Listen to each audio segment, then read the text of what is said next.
Welcome to All Souls Forum. I'm Spencer Graves, a member of the Forum Committee.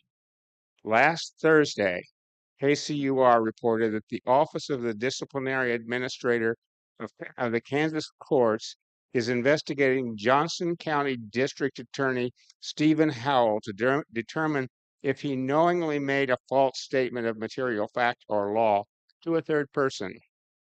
When discussing what happened when 17-year-old John Albers was killed by an Overland Park police officer in 2018. I do not know if this morning's speaker had anything to do with encouraging this investigation, but do know that More Squared has been a leader in the Kansas City metro area in pushing for greater accountability and transparency in questionable actions by law enforcement. Here to tell us more about More Squared, and that's Metropolitan Organization uh, for Regional and I'm sorry, I'll let her tell us. Okay, here's their Executive Director, Lora McDonald. All Souls is a member of More Squared, and I was pleased last fall when the Forum Committee supported my suggestion to invite her here. And I was even more pleased when she accepted. Okay, she will speak on um, A Tale of Two Police Departments and 22323. Before I turn the floor over to her, I need to remind you that the mission of this forum is to afford a platform for the discussion of significant issues, especially those which involve ethical values in the contemporary world, and to promote critical thinking. It has been doing this since 1946. As a reminder, it is my fantasy that Laura will talk for a roughly 35 minutes, after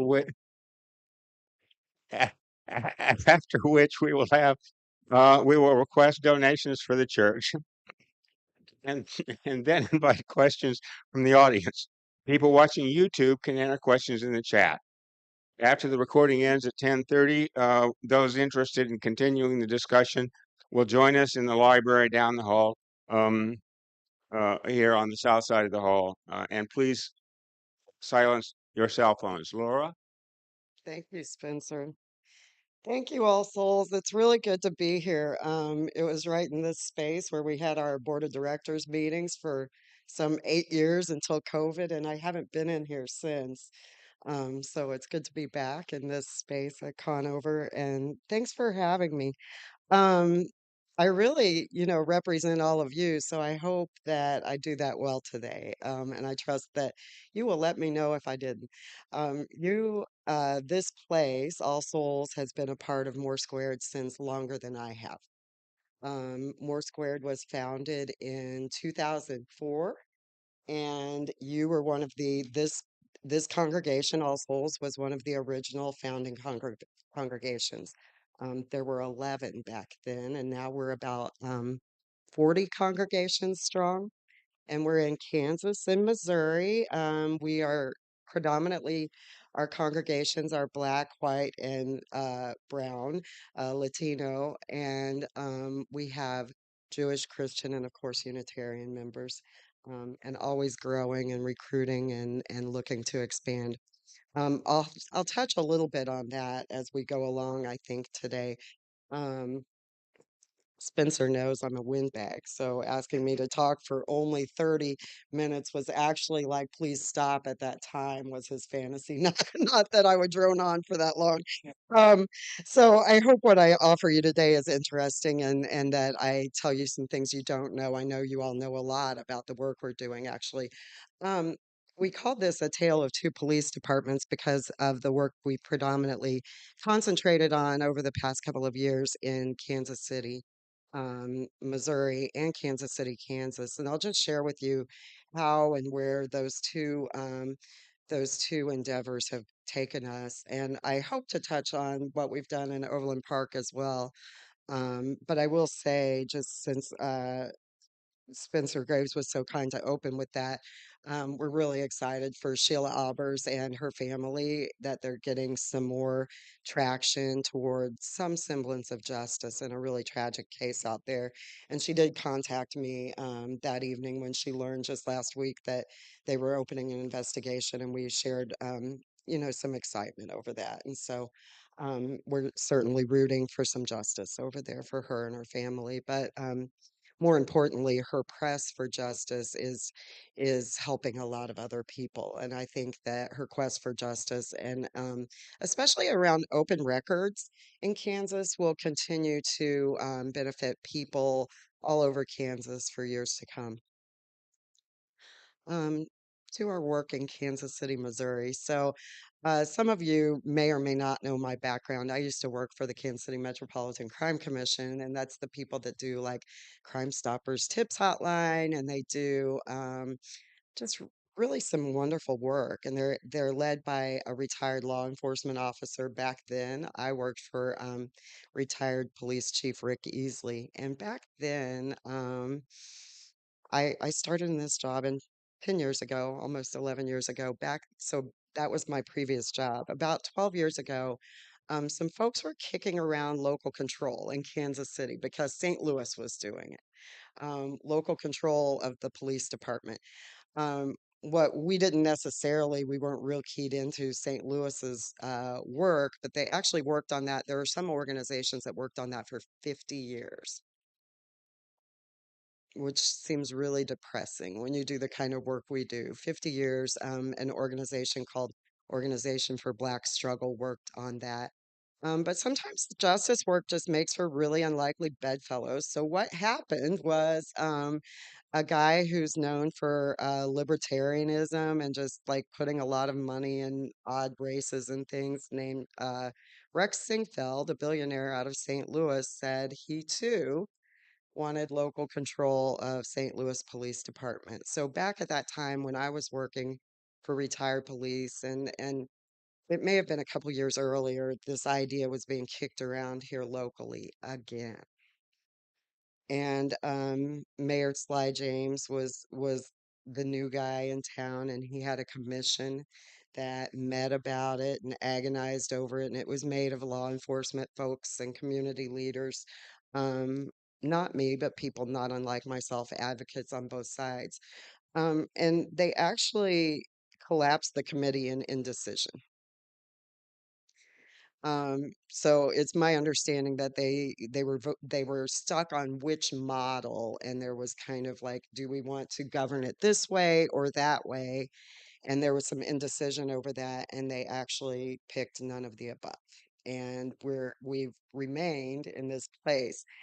So there was a statewide race or a statewide battle over this, and it was restored to St. Louis back then, and we didn't get it back.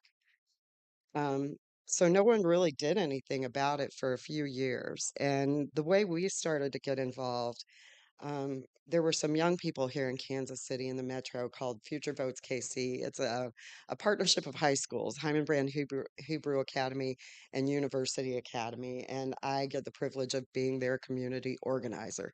And as their community organizer, I was meeting with the high schoolers, and they decided they wanted to work on policing that year. Um, I want to say it was about 2015, 2016 school year when they started doing this.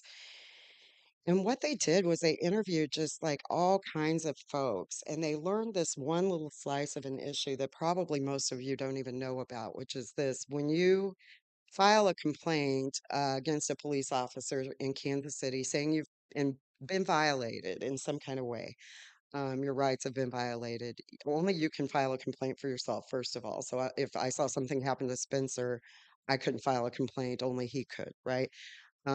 So that's one barrier that they were looking at. But then they found out this little slice of a thing, which is if you get all the forms filled out right and you file your complaint and you have the courage to see this process through and they're moving the process along, they call you in for an interview. And you're interviewed actually by a police officer, somebody who's a part of internal affairs. And the kids thought, well, that doesn't sound right. I wish citizens could do it. And then they found just a tinier slice of an issue, which is when you go in to that interview, you actually can't bring anyone with you. You can't bring an adult. If you're 17 and up, you can't bring an attorney. You can't bring a witness. You can't bring a friend. You can't bring a parent. You can't bring an attorney. You can't bring an attorney. And you can't bring notes, and you're asked to lock your purse up in a locker if you have a purse or a wallet or something like that, and you don't get to bring your cell phone. So, what a strange way that we treat our citizens who have complaints against police officers in this city. If you get through I hear forms get kicked out and you didn't do the right form or you didn't do it the right way, and they don't make their way even to that process. But when you get to that process, it feels somehow like you're the one under suspicion, doesn't it? And so the kids were really outraged by this. And they said, what if it just was an issue of 17-year-olds, minors? If they have a complaint, they could, in fact, have that heard with a witness or a parent or whatever. It seems reasonable, right? I'm a community organizer and I like to win. We mount issues we think we can win. And I said, that's winnable, right? That seems reasonable. So at that time, there were Mr. Alvin Brooks was on the police board. Leland Shuren was on the police board. Um, he was the chair at that time, and Mayor Sly James was on the police board. Two of these guys, attorneys, right? So let's go talk to them. So we met with each one of them, and Mr. Brooks felt that they couldn't change that policy. And Leland Shuren said, surely that isn't the policy. I'll check into it. And then he told the kids how he had marched on Selma with Dr. King, and he was like a little bit dismissive of their whole work. Um, and he never got back with them. And then we went to Mayor James' office, and it was in his office. I want to say, again, around 2016, when we were sitting in his office, and the kids asked for this one little slice of a change of can 17-year-olds bring a witness or someone with them when they have a complaint against KCPD and they're called into a private interview. And he said, that's really bad. I'm an attorney. Um, I don't think that's good. Is that what they do? And ask a few questions. And then he just got really frank. And I know you all know him well because he was coming here every year, right? You know, Mayor James. God love the guy. He's not one to abdicate his power, right? If he believes in something, he does it, right? If he knows he can do it, he does it. And he said to all of us in that room, with the kids at the big table and us grown folks sitting against the wall while the kids led the meeting, he said, the police the police in this town. I don't have the power to change that. And I've got to say, in all of my time doing this work, it's one of the scariest things I've ever heard. And it was that day that in my gut, I felt like I've got to take on a campaign that I'm not sure is winnable. And it was some other things that happened. The killing of Terrence Bridges, who thankfully some of you know about. We've lifted his name up a lot. But Terrence Bridges was killed without a weapon and without any words exchanged. The officer fired and then addressed him. Um, yeah, after that one happened, and some other killings happened here in our city, like Dante Franklin, a young man was killed around 39th and Prospect. And Ryan Stokes' mom had been working with us for a while. Ryan Stokes himself, who was killed by KCPD back in I want to say 2013. His mom, Ryan was actually a member of a More Squared church. So, like, he was known to our membership at Zion Grove. He was a part of us. And so it was those murders coupled with, or those deaths of those men or murders, depending on who looks at it, coupled with the work of these kids and starting to bring the mothers who loved these men who were killed by our police together, that made us just decide to take a leap of faith. And so in April of 2018, we became, I think, the first organization to start mounting a new campaign toward local control of our police department here in Kansas City. And so I want to tell you just a bit about how it got that way and a bit about how we think we are going to get out from under this situation. Um, a lot of us talked about it for a long time as it started during the Pendergast era, and it did in fact local control or state control got restored during the Pendergast era, but it actually began earlier than that. It began during the Civil War, and it was in mid-Missouri. The government decided that they wanted to be able to control the two. You know what Missouri was doing in the Civil War? They didn't either. They were trying to decide, right? Like, so they were constantly trying to decide. And there's these two cities that wanted to kind of take one position and outstate that wanted to take another, not unlike what we see today, right? There were major factions in our state. And the biggest arsenals were in the two biggest cities, which happened to also have the largest concentration of Black folks. And so it was an effort to control the weaponry and the arsenals that we had in our two cities that led to this setup. And then it was a court case that restored control to Kansas City. This isn't fair. We should govern our own police department. A court ruling restored local control.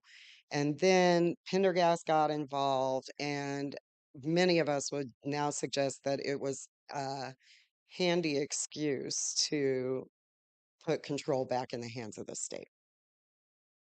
So there was corruption at that time. There was corruption at that time in Kansas City in the Pendergast era. There was no doubt that a mob boss was running a Democratic boss was running the police department and all kinds of things. But it was a short-sighted solution, is what we would say. What we did at that time was we gave our control back to the state, and we're kind of stuck ever since. So what is required is a state law change and then a local ordinance, a local vote.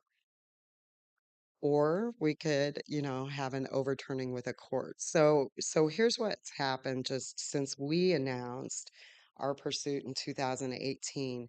It was pretty slow going at first. So what we decided to do is start talking to people who were running for office here. We wanted to create a groundswell of support in local elected officials.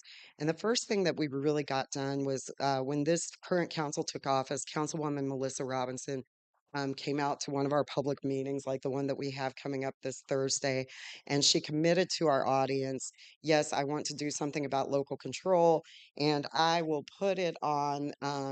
I'll put together a resolution for our fellow council people to vote on to study it, right? Just to like, let's study the pros and cons, the benefits, and maybe this study will try to create some kind of groundswell of support too. So that's what we started with. And it was actually really hard to get enough votes to get it passed, just to study it. Just and city council doesn't have much say on this right now, so that's interesting just to study it. And then it was really that commission started. We did get it going, and the commission started meeting and everything, and folks like me went and met with them, and they did a pretty massive amount of work. It included law enforcement, included kind of both sides, if you will, of state versus local control.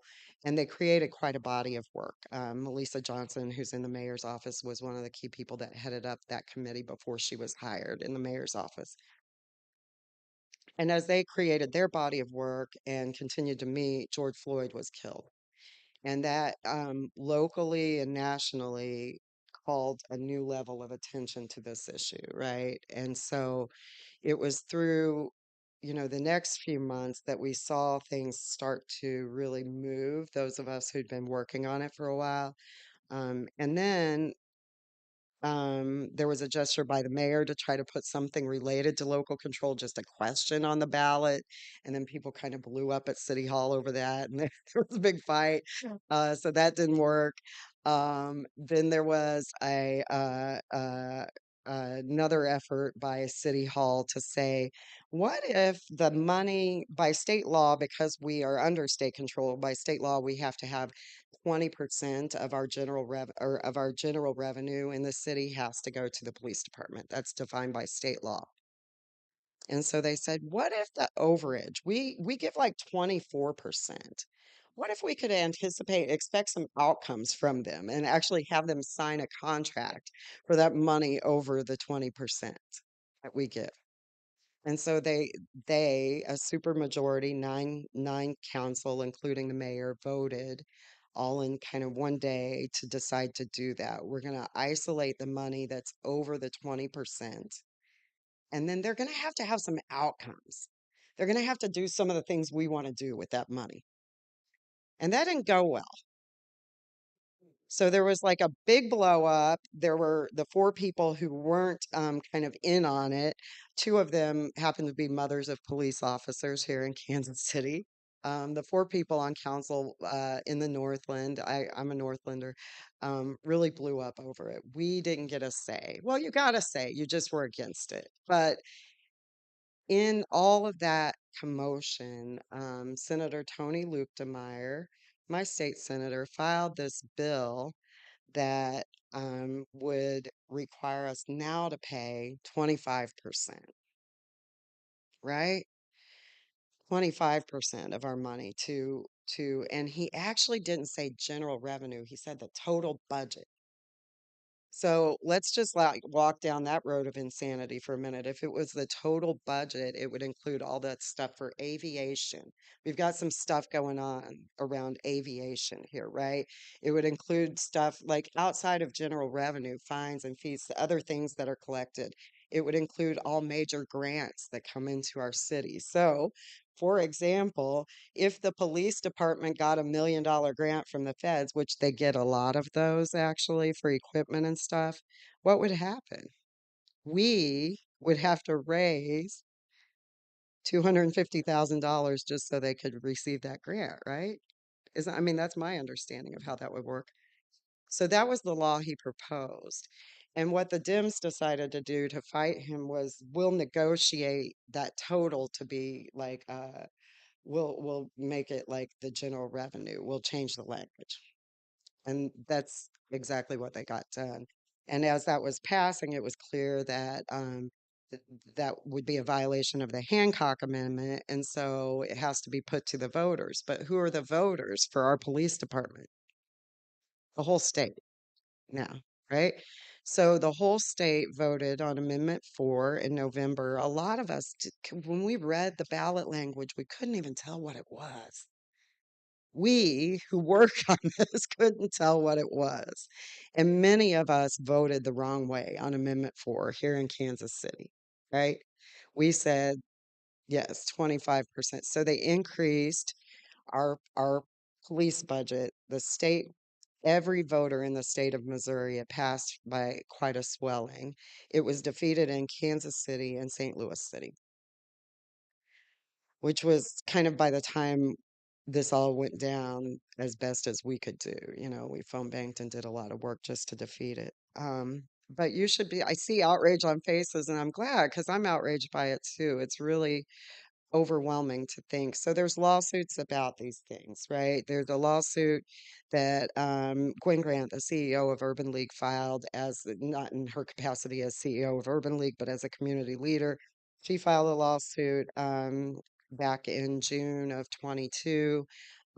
There's another lawsuit that's been filed. We're actually looking at a class action strategy. But our big strategy right now is this. We know that no matter what happens, even if a court rules, we'll probably have a local vote on this. And largely local people don't know about local control.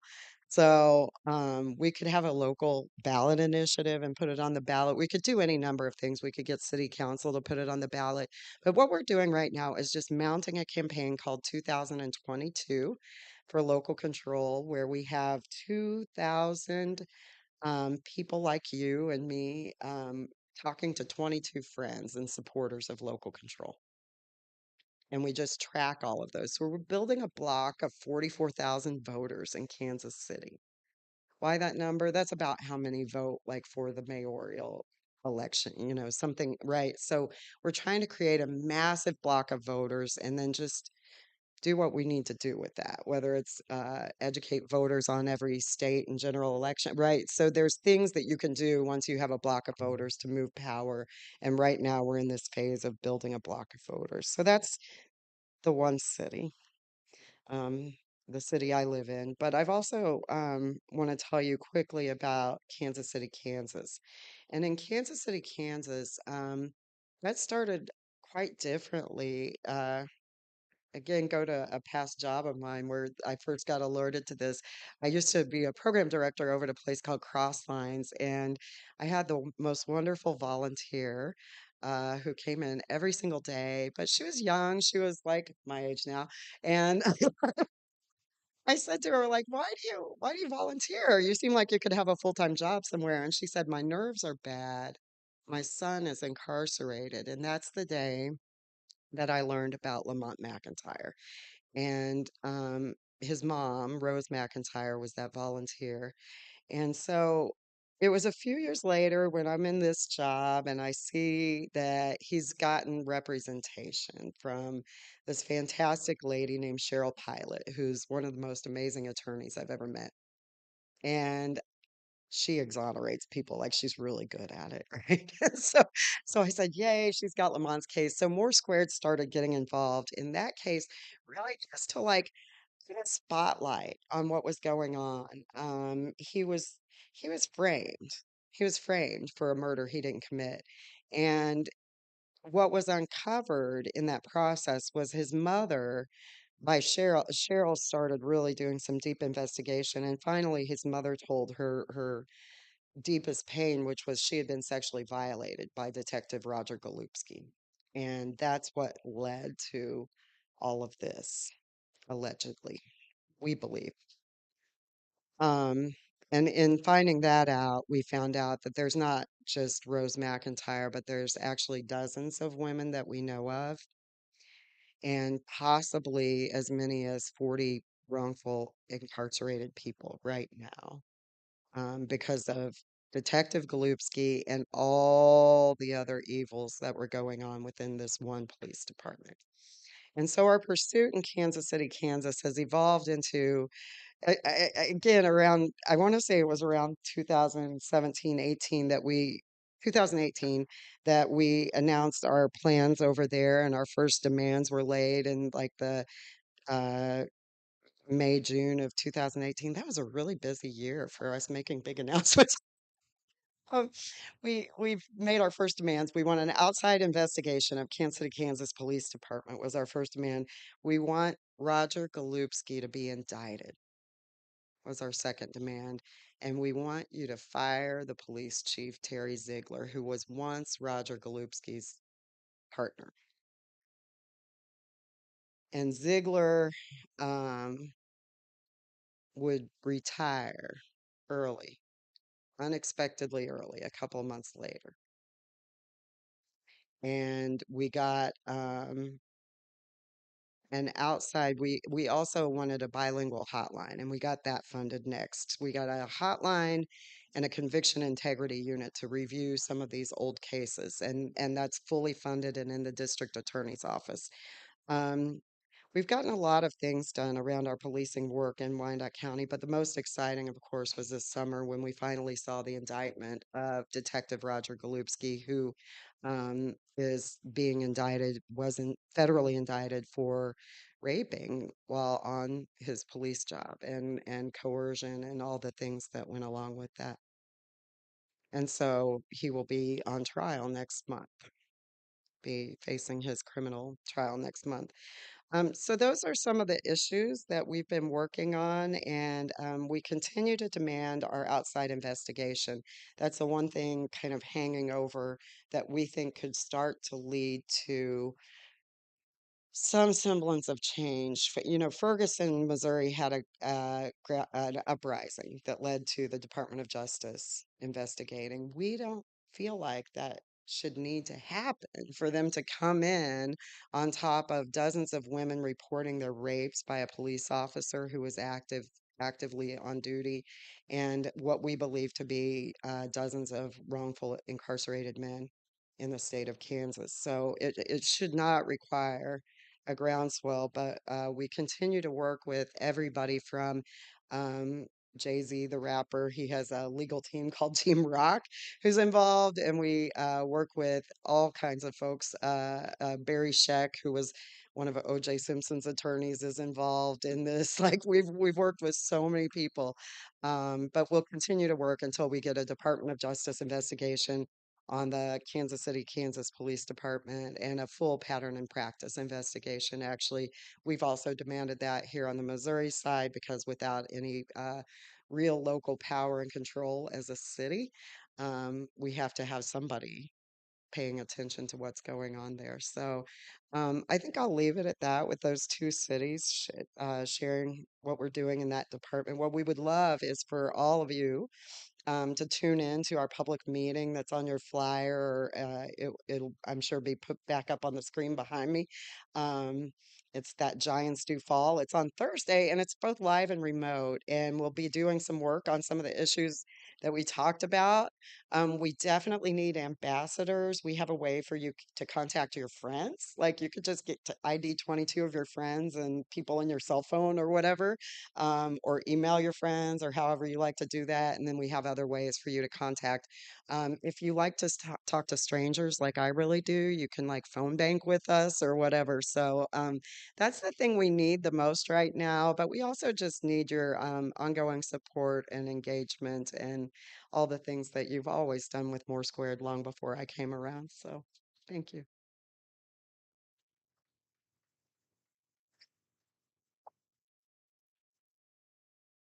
Okay.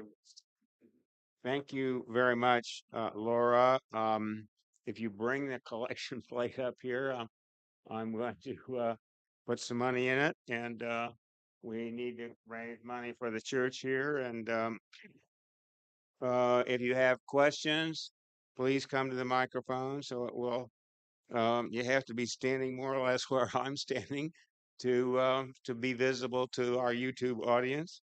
Um, and so that speaking into this microphone here so that it will be recorded to be broadcast on KKFI probably March 2nd, 11 days from now at noon to 1 p.m.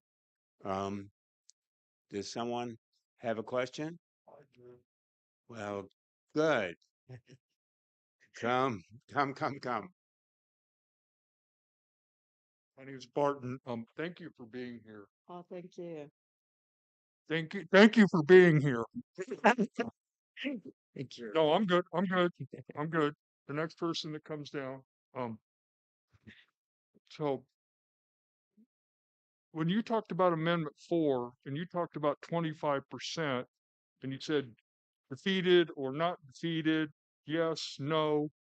Um, did it turn out that police are going to get 25% of every single penny or 25% of that? Well, I'll stop.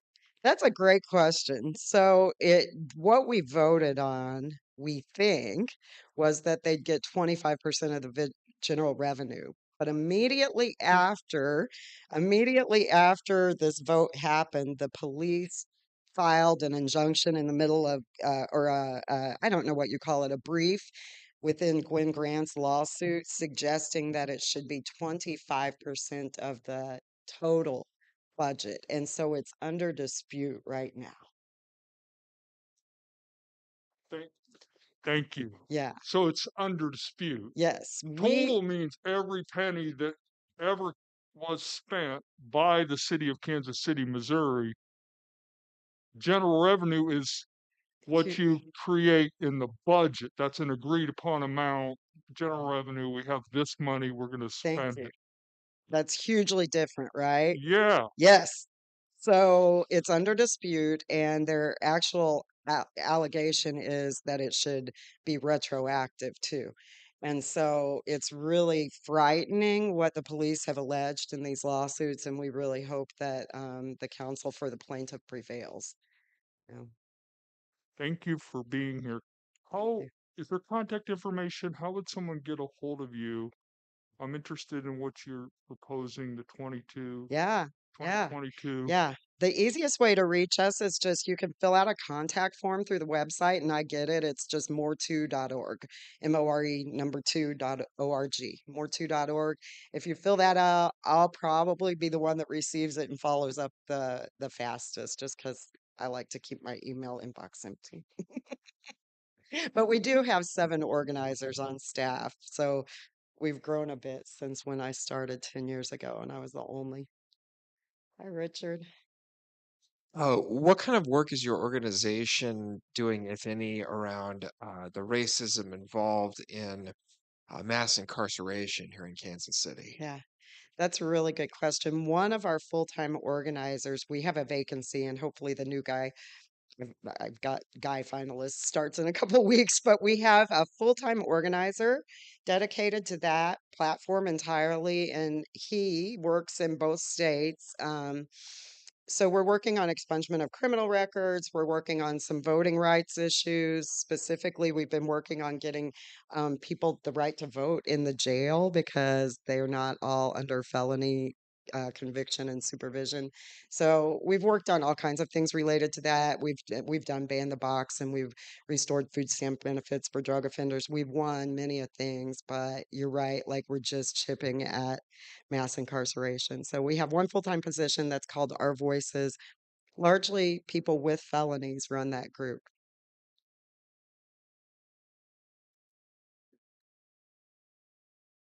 Going back for a moment to Kansas City, Kansas, who is currently fronting or in charge of what happens to the police department as a whole, and who do you advocate should be in charge of that as a whole? So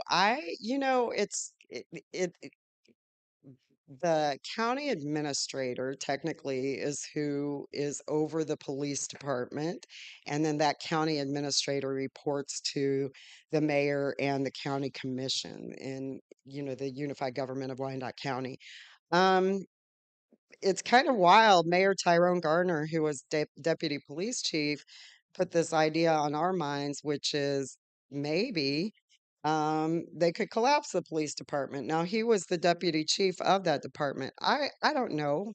I don't know about that. I kind of like the idea of voters like having some say, right? And so I think the way it is all right. If they collapse that police department in favor of the sheriff's office, that's what he suggested. Like we've got kind of the way our government's set up, we could just have one entity here. I don't know that I want to go that far. We just want an investigation so we know what all needs to change. And then I think the democratic government system that they have over there is largely favorable to ours. So, Um, what do you think is the mindset of rural Missouri and them desiring us not to have control? Because I mean, just the average citizen, yeah. um, I, I don't fully understand why they would have such a strong opinion of that. Yeah, I'll tell you, it's a couple of things. Thanks for asking that. I grew up in rural Missouri. I always say I had cows and pigs as neighbors. When people ask what town, I didn't live in a town. I lived in unincorporated rural Cass County. I believe that they largely have no idea. I just talked to my stepdad who lives down in Ozark, Missouri about this Amendment 4. He had no idea that's what he had voted on. He argued with me about it, and then I showed him in writing what. So I think mostly if they knew that they voted on something that took local power away from local folks in rural communities in Missouri would care about that. I believe it's the legislature and folks like Tony Luke DeMeyer, who lives in Parkville, who I think he's grandstanding in political positioning. So that's what we have is this political posturing. And then when you think about that and the power of like 44,000 voters in an area where he might, in fact, want to run for a statewide office, like that's you can think about what we're cooking up, right? Like that's what we're up to is let's get voters here knowing about it and then branch out and kind of spread the sentiment because where I come from, I went to Pleasant Hill High School. People would be outraged at the idea of their police department being under any kind of statewide vote. And I just think we couldn't get to that sentiment through voters this year. It happened too fast on us. This is a question from Claudine. She wanted to know, how did St. Louis get their local control back? That's a great question. So, a billionaire and his money was really helpful. Billionaire Rex Sinquefield put his money in. And he does bad things with his money too. He's tried to kill our 1% tax, a couple of times, right? Our earnings tax here. But that time with his money, it was about libertarianism for him, and he's not wrong, right? Libertarians believe in local control, and then us liberal folks believe in it. So yeah, they had a statewide vote, and it said something real simple like St. Louis has been under statewide control since the Civil War. Do you think they should get it back? That was the vote. And so we were all like, maybe it's time, like it was asked real practically, right? Yeah, thank you. And as a member of the League of Women Voters, I can confirm the public did not understand Amendment 4 Yeah, right. outside of No. Kansas City. But I want to know more about what I guess you're calling Project 22. You said you do need people to help educate the public. Is that Yes. right? Yes. Now, would that be just general education, or are you driving toward an initiative petition or any other action? So at this time, we're building a block of voters, and the reason I say that is we really think it would be a bad idea for this to win by 55% or 58% because where it would lose, it'd get used against us. So we want a groundswell of support. Where I live in the Northland, it's going to take more work to get that. We are working towards something, but right now it's a big block of voters. Well, the NRA has a big block of voters. You know what they do with that, right? So we can ram it in wherever we want to, right? So that's what we're doing right now. And yes, we could use all the help we could get just educating people about local control. I think you don't have to ID your support or even ask anybody for support to go out and educate. It makes it easier for those of us who go out and try to ID later. So we would love the support and help of League of Women Voters. You guys have been a great partner to us. Good morning. You may have mentioned this when I was out of the room. I had to leave for a minute, but the idea of rural voters buying into the idea of local support to me is overshadowed by the defund the police message that the opposition pretty much pushed forward. So are you all addressing that issue? Yeah. Because to me, that's the biggest obstacle in converting those voters. It really can be. We talk about it. We are a racial justice organization, and this is an issue about police reform for us in part, but it's also an issue of democracy and being able to spend our own tax dollars, right? So like there's a fiduciary thing and there's a democratic thing. And the truth is like it's even been hard depending on who the police chief is for police officers to get justice in this community, right? And we've seen that. So we talk about it from this wider purview than police reform.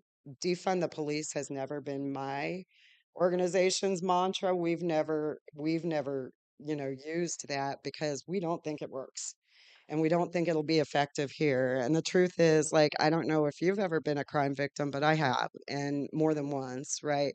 So, Kansas City, that's not the right conversation, is what I would say.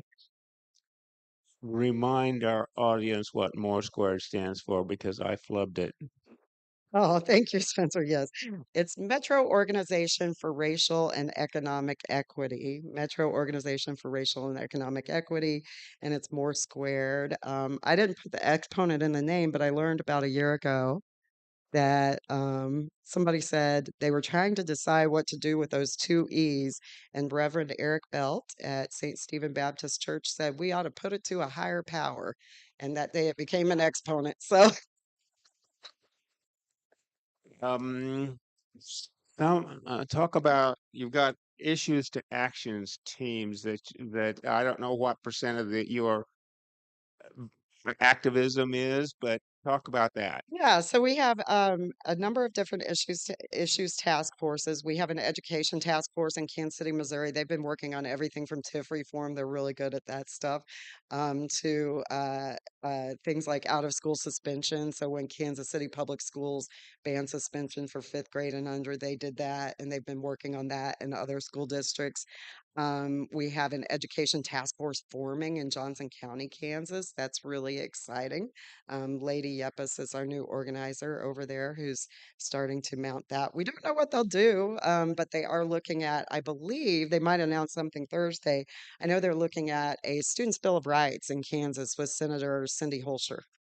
Um, then we have a criminal justice task force on the Kansas side, and they've been doing everything from working with a lot of our exonerees to continuing to press forward on this DOJ matter, getting the Department of Justice investigation. Our criminal justice Missouri task force works on local control and that block of voters and some other strategies around that. And then we have Our Voices, which, like I said, is a group of formerly incarcerated people or people with felony convictions working on restoring their own rights. Could you briefly mention the location and the time for your in-person More Squared meeting coming up, Yes, and sir. the day and the Yes, time sir. and the Thank you for location? asking. Overland Park Christian Church, 6 p.m. to 2323. So it's Thursday night, 6 p.m. Overland Park Christian Church. It's on 75th Street. I believe it's 7600 West 75th Street in Overland Park, Kansas, and it's a Disciples of Christ church. I think we'll be done by, I think it's done by 8 p.m. We always end on time, but it could get out sooner. So And that's 2/23/23. That's February 23rd of 2023. And how can people learn more about your issues to thank actions you. team? I'm glad you came back to that, Spencer. I forgot to say that. So we meet again, fill out a contact form on the website and we can just add you to our database.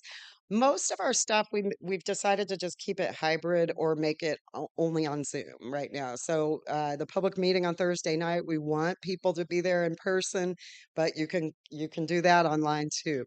You can do our monthly issues task forces, all those I just rattled off. They meet right now on the second Monday of every month. And if you sign up for our email blast, you'll just get the notification monthly, like come to the issues task force, and that's how you can engage. If that date doesn't work for you and you want to engage some kind of way, just contact us and we'll have one of our many organizers figure out how to get you hooked up. So, talk to us. I know you submitted a complaint to the Department of Justice for the state of Kansas, and apparently that's stalled or rejected or what? Tell us more. No, no, we're just waiting.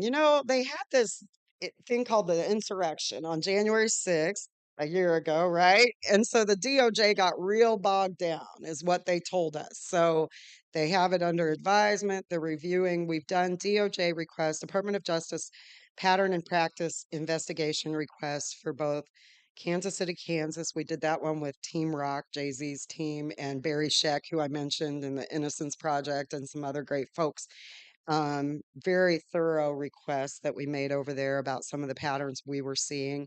And then the DOJ request on the Missouri side for pattern and practices was led by Urban League, NAACP, More Squared, SELC, the Jewish Community Relations Bureau. A number of different organizations came forward demanding that one. And we're really just waiting on both of them. I know some of my people are talking with somebody with the DOJ this week. Um, that it's ongoing, trying to get their attention with so much going on in the nation. You mentioned you got how many? 8 employees, and what are they doing now? Yeah, so there's Reverend Dr. Bobby Love is he's one of the guys that hired me and one of our early pastors. He's actually working contract position where he's working on westward expansion. We're expanding through Kansas, and Reverend Love leads an African American leadership table. They're largely working on Medicaid expansion. Then we have in Kansas, and then we have Marcus Wynn, who's our director of voter engagement, and he's the director of all the Kansas staff. And he does all kinds of things to help us get voter widgets put together. So he's who kind of builds the voter campaigns out that we do with the team. And then we have Katya, who's our local control organizer, and she's actually going to be leaving in a couple of months. And hopefully, I'm making an offer for her position this week. And then we have our voices organizer, same deal. That's a position that's changing over, and that guy will hopefully be getting an offer this week. And Lucas Behrens, our Wyandotte County community organizer. I think that's everybody besides me. Did you get any insight into the Kansas City, Kansas situation about how did the Gottlieb situation go on for so long without some one person or more having the ethical integrity to take it on? Do you have any insights into That's why we need the pattern and practice investigation, because we believe it was a deep-seated pattern and practice to turn a blind eye when you did see something going on. We know that there were a number of lawsuits by Black officers, by women police officers, and especially by Black women police officers. And there's not many of any of those numbers, right? So when we actually announced our desire, our demands in Kansas City, Kansas, it was on the heels of a Black woman cadet who had filed a lawsuit in 2018 that alleged that she was raped by her police academy instructor. This is insidious. This is deep-seated like misogyny and sexual assault and sexual abuse that's gone on by this department and within this department for decades. It's not gone. We would contend that it's happening still. So this was 2018. She not only alleged that she was raped, her lawsuit was she got fired when she told the police chief she was raped. And it was so insidious, she didn't even think she should tell. And then they stalked her and they poured a bucket of salsa on her car, and all these things happened after this woman reported her rape. We don't think it's gone. If it sounds extreme, I'm just touching on it, really. I'm just touching on what all we've heard and know, and it's deeply insidious. So I think short of a pattern and practice investigation, um, maybe they do need to collapse the police department. That's the former deputy chief, now mayor, who suggested that for first to me. But I know one thing for sure: without a big old spotlight being shown on it, we're not going to see the kind of change we need there. So last fall, you introduced me to Ryan Sorrell, and we got him um, speaking to this audience a month ago. And one of the things he mentioned was a former KCK police officer um, who lodged a complaint against the KCK Police Department. He was stopped under mysterious circumstances in western Kansas. Hmm. And then more Officer Womack. recently, he was killed. What do you Yeah. know about that?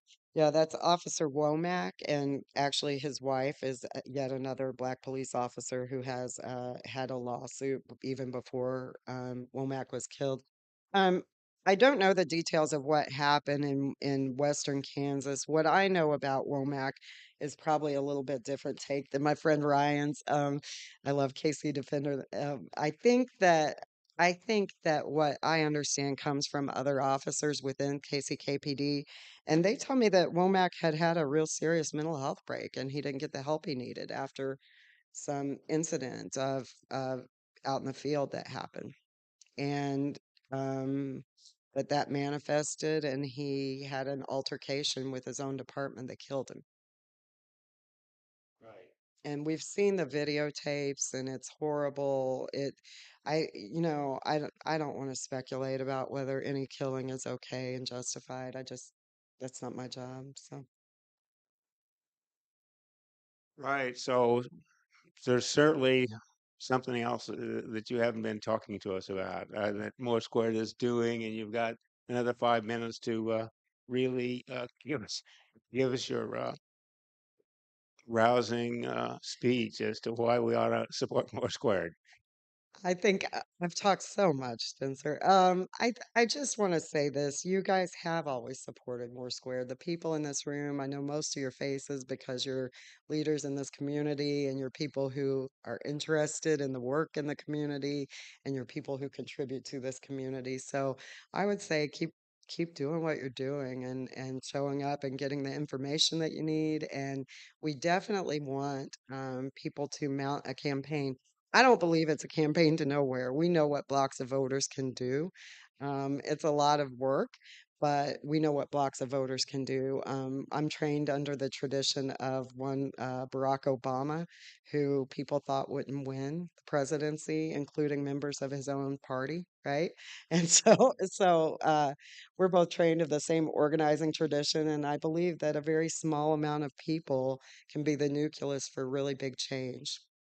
Yeah, someone recently quoted Nelson Mandela as saying that it always seems impossible until it's done, Wow. Yeah. right? Okay, so our time is pretty close to expired. Next week, Atenas Mena and Beto Lugo Martinez with Clean Air Now will discuss environmental injustice in Kansas City. And now let's thank our speaker. And if you'll stay for a few minutes for further conversation at the library down the hall to my left. Thank you.